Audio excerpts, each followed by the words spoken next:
అమ్మగారిని చూసావా ఇప్పుడు? ఇంకా ఇంటికెళ్ళి హైదరాబాద్‌లోనే ఉన్నాం గదా! హ్మ్. ఇంటికెళ్ళాక మాట్లాడావా? ఫోన్‌లో మాట్లాడాను. ఏమంటున్నారు వాళ్ళ స్పందన? ఏమనట్లే. అదే ఎప్పుడొస్తారు? హ్మ్. ఏంటి ఇన్ని డేస్ లేట్ అంటే, ట్రైన్స్ లేవు అని చెప్పా అన్నా. హ్మ్. సో, ఈరోజు వస్తామనుకున్నారు. కానీ హ్మ్. ఇక్కడ ట్రైన్ క్యాన్సిల్ అయిపోయింది గదా! హ్మ్. ఇక్కడే ఇప్పుడు ఆగిపోవాల్సొచ్చింది. ఫ్యామిలీ మెంబర్స్ అంటే మీ తల్లిదండ్రులకి పరువు పోయిందని అనుకుంటున్నావా? ఈ ఇష్యూ వల్ల? లేకపోతే వాళ్ళ పరువు ఇంకా పెరిగిందనుకుంటున్నావా? ఆబ్వియస్‌లీ పోతది. మరి ఆళ్ళెందుకు అలాంటి పని? చెప్పు. మీ అన్నయ్య ఎంత దారుణంగా మీ అన్నయ్య ఎంత తిరిగాడో తెలుసా? ఎంతమంది మీడియాలో అనేక ప్రశ్నలు అడిగి మీ నేనెళ్ళిన రోజైతే మీ ఇంటికి మీ నాన్నగారు పడిపోయి ఉన్నాడు మంచం మీద. ఇంటర్వ్యూకి కూడా చెప్పండమ్మా మీ బాధ ఏంటో చెప్పండి అంటే పాపం ఆయన లేచి కూర్చోలేక మంచం మీద కూర్చొని చెప్పాడాయన. మగోడివైతే నువ్వు వదిలేయి. ఇప్పుడు మీ అన్నయ్య ఎవరినన్నా తీసుకొని మీ అన్నయ్య పోయాడనుకో అఘోరీతో పట్టించుకునేవాళ్ళు కాదేమో. నువ్వు వెళ్ళావు కాబట్టే అందరూ ఈ 2 తెలుగు రాష్ట్రాల్లో ప్రజలు నీ మీద సింపతి చూపిచ్చారు. అదే మీ అన్నయ్య పోతే మీ అన్నయ్య మగోడు ఎటైనా తిరుగుతాడు. పెద్ద పట్టించుకోరు ఎవరు. నువ్వు వెళ్ళావు కాబట్టి ఆడపిల్ల వెళ్ళావు కాబట్టి ఇప్పుడు ఈ రోజుల్లో ఆడపిల్లలు అనబడితే వాళ్ళు 5 నెలల పసిపిల్లలైనా, 8 నెలల పసిపిల్లలైనా, సంవత్సరం పసిపిల్లలమైనా కూడా అత్యాచారాలు చేసే రోజుల్లో ఉన్నాం. అంత దారుణమైన పరిస్థితుల్లో ఉన్నాం. నువ్వు చూడలేదా ఆడపిల్లల మీద ఎట్లా అత్యాచారాలు జరుగుతున్నాయో? జరుగుతున్నాయా లేదా? మృగాలు ఆళ్ళు మగాళ్ళు కాదు మృగాలు. మరి నువ్వు 23, 24 సంవత్సరాలు వచ్చినాయి నీకు. నువ్వు ఆడితో పోయావు. అక్కడ ఎవడెవడు వస్తాడో తెలీదు. ఏందమ్మా నీకేదన్నా చంపేత్తే లేకపోతే ఏదన్నా అయితే ఏంటి నీ పరిస్థితి ఏంటి? మీ అమ్మగారోళ్ళ పరిస్థితి ఏంటి? నిన్ను కని పెంచిన పరిస్థితి ఏంటి? వాళ్ళ పరిస్థితి ఏంటి? నిన్ను పెంచిన మీ అన్నయ్య పరిస్థితి ఏంటి? చెప్పులే. ఇవన్నీ ఆలోచన చేశావా నువ్వు? అంత ఆలోచించలేదు. ఇప్పుడైనా ఆలోచిస్తున్నావా? ఇప్పుడు అన్నయ్య వాళ్ళు తీసుకొచ్చారు కాబట్టి ఫ్యామిలీ గురించి ఆలోచిస్తున్నావు. మళ్ళీ అఘోరి వైపు వెళ్ళే ఆలోచన ఏమన్నా ఉందా? లేదు. నిజం చెప్పు. అలా ప్రజలందరూ చూస్తున్నారు. ఇప్పుడు ఈ ఎంటైర్ ఇష్యూలో నీ యొక్క మైండ్ సెట్‌ని ప్రజలు కాలిక్యులేషన్ చేసుకుంటున్నారు. ప్రజలు ఏం పిచ్చోళ్ళేం కాదు. అర్థమైందా? నేను అందుకే ఇప్పుడైనా నీ మీద ఉన్నటువంటి తప్పుడు అభిప్రాయాన్ని ప్రజలకి పోవాలి. అందుకే అడుగుతున్నాను నేను. ఆడపిల్లైనా ఒకరే. అర్థమైందా? నీకు నెగెటివ్ కామెంట్స్ పెట్టలే ఎవడు కూడా. అందరూ వాడినే తిట్టారు. ఇప్పుడంటే అఘోరి ఇష్యూతో ఫేమ్ వచ్చిందని ఎంజాయ్ పడుతున్నావా? అంటే హ్యాపీగా ఉందా నీకు? అంటే ఆ వర్షిని నన్ను అందరూ గుర్తుపడతారు. అయ్యో! హ్మ్. లేదు. బాధపడుతున్నావా? బాధ లేదు, హ్యాపీ లేదు అలా ఉంది. ఎలా ఉంది ప్రెజెంట్ నీ మైండ్ సెట్ ఎలా ఉంది? ప్రెజెంట్ అయితే ఒక 20 డేస్, 1 మంత్ అలా రిలాక్స్ అయ్యి ఏదో ఒకటి నా యాక్టివిటీ స్టార్ట్ చేద్దాం అనుకుంటున్నా. అంటే యాక్టివిటీస్ అంటే? లైక్ నేను నార్మల్‌గా ఇదివరకు ఎలాగైతే యూట్యూబ్ ఛానెల్‌లో చిన్న చిన్న వీడియోస్ పెట్టుకున్నాను అలా రీల్స్ చేసుకోవడం అండ్ ఏదో ఒకటి స్టడీ కంప్లీట్ చేసి జాబ్ గానీ ఏదన్నా యాంకరింగ్ మూవీస్‌లో చేయడం అలా. అవున్నాయి అయితే ఆలోచనలు. డ్రగ్స్ ఇచ్చాడు అంటున్నారు నిజమేనా అఘోరి? లేదు. నిజం చెప్పు. నిజంగా డ్రగ్స్ అయ్యో! డ్రగ్స్ ఎలా ఉంటాయో కూడా నాకు తెలీదు. ఎలా? వాడి కారులో ఏముంటాయి అసలు? పుర్రెలు. ఇంకేమున్నాయి? విగ్రహాలున్నాయి. కాళీ అమ్మవారివి, కాలభైరవుడివి, శివయ్యి అవున్నాయి. ఒక కుక్క పిల్ల ఉంటది. కుక్క పిల్ల ఉంటది. భైరవ. అది ఎవరిచ్చారో తెలుసా?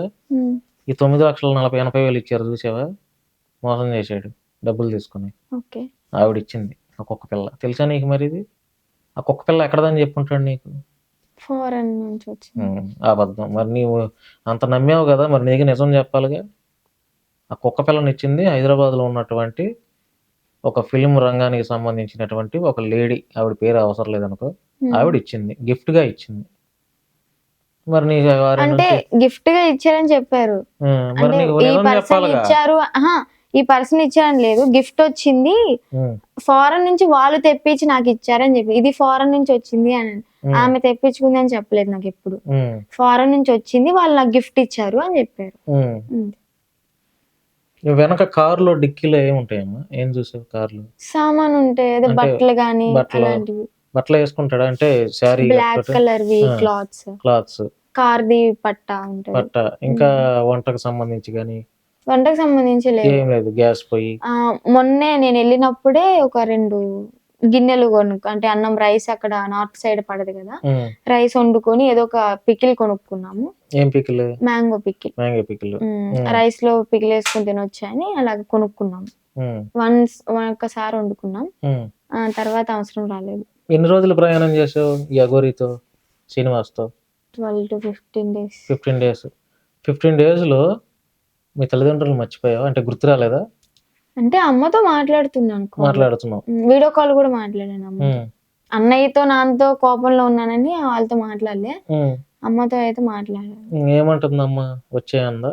ఏమనలే, వచ్చా తిన్నావా అంటే 2 days 3 days నార్మల్ గా మాట్లాడాను. తిన్నావా, ఎక్కడున్నావు, ఏం చేస్తున్నావు అని చెప్పని. తర్వాత హైదరాబాద్ వచ్చాయని చెప్పి వీడియో కాల్ చేసింది. నేను నమ్మలే. అంటే ఏమన్నా ప్లానింగ్ చేసి వీళ్ళు పిలిపిస్తున్నారేమో అన్నట్టు నేను నమ్మలేదు.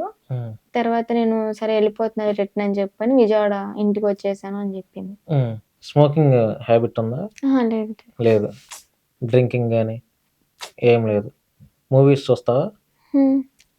పాటలు పాడతావా? ఏదో ఒక పాట పాడు మా ప్రేక్షకుల కోసం. అయ్యో, ఇప్పుడా?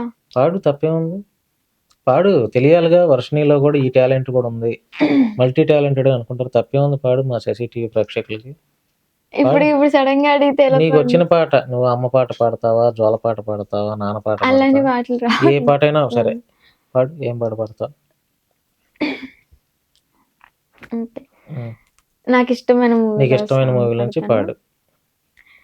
నీ పాట మధురం, నీ మాట మధురం, ఓ నాటి వరము, ఏ జన్మ ఫలము, ఇంత మోహమా, అది అవసరమా, ఇంకా ప్రాణమా, ఇదే పరవశమా, నా పాటలో అంతటి మహిమ, ఇంకా చాలుమా, నా మనసు నాల జడి నిజమదే పిల్ల, తెలిపితే మళ్ళా. ఇది ఎవరి కోసం పాడావు ఇప్పుడు?